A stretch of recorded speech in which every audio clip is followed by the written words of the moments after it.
Dans le livre de Néhémie, vous trouvez une opposition constante de la part des ennemis de Dieu.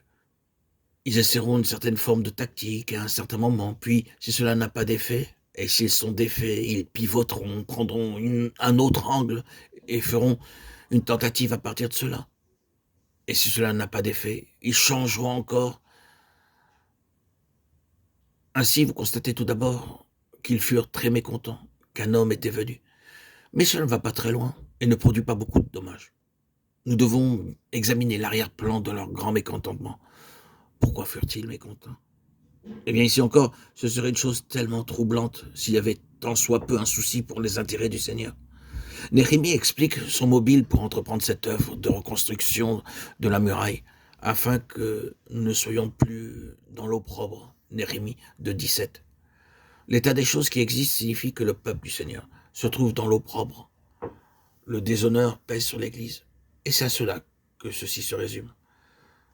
Le monde ne fait pas grand cas d'elle. La gloire du Seigneur est voilée. Et il y a l'opprobre. Vous pourriez penser que ces gens, s'ils avaient quelque chose, quelque sincérité de mobile, désiraient au moins ôter cet opprobre. Mais là, vous parvenez au cœur des choses. Parce que l'unique objectif de Satan, comme nous l'avons dit en une occasion antérieure dans les précédents audios, a toujours été d'amener l'opprobre sur le nom du Seigneur. Toujours, par tout moyen, en adoptant n'importe quelle ligne de manœuvre. S'il peut diffamer le nom du Seigneur qui repose sur son peuple, il le fera.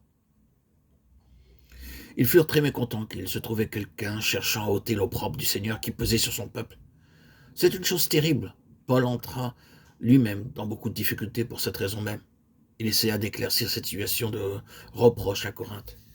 Mais il y avait des gens à Corinthe qui s'attaquèrent à lui et qui disaient toutes sortes de fausses choses à son sujet.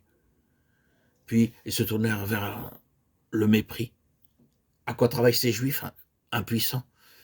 Si un renard s'élance, il renversera leur muraille de pierre. Néhémie 4, 2, 3. Voilà le mépris et comment on peut tenter avec dédain de prouver qu'après tout, cela se résume à rien. Cela ne vaut pas la peine d'y prêter attention. Ne prenez pas cela trop au sérieux. Certains parmi le peuple du Seigneur ne savent pas faire face à cette sorte de choses.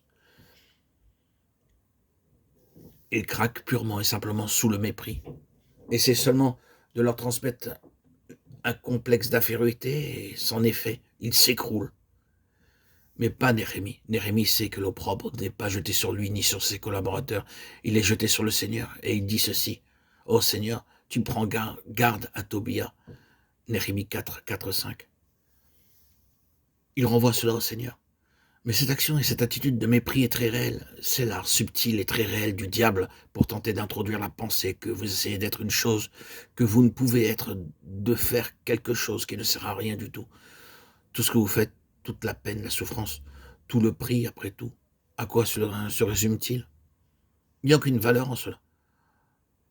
Votre jour arrivera et vous mourrez et la chose entière n'aboutira pas. Si vous acceptez cela, vous n'irez pas au-delà des premières étapes de toute cette affaire de rétablissement du témoignage du Seigneur, bien qu'il ne soit pas juste d'avoir une pensée sur nous-mêmes plus élevée que celle que nous devrions avoir ou d'accorder une importance indue au ministère qui nous est confié. Si nous avons vu la vision céleste de ce que Dieu veut dans son dessein, nous sommes revêtus d'une dignité qui n'est pas la nôtre. Néhémie, dans la suite, a pu dire avec une véritable dignité issue de l'humilité la plus profonde, un homme comme moi, prendre la fuite. Et quel homme tel que moi pourrait entrer dans le temple et vivre? Néhémie 6, 11. C'est là une dignité qui est plus grande que la sienne personnellement. Il dit, j'ai un grand ouvrage à exécuter. C'est la dignité d'une haute vocation. C'est le grand ouvrage et non pas ce que nous sommes en nous-mêmes qui confère la dignité.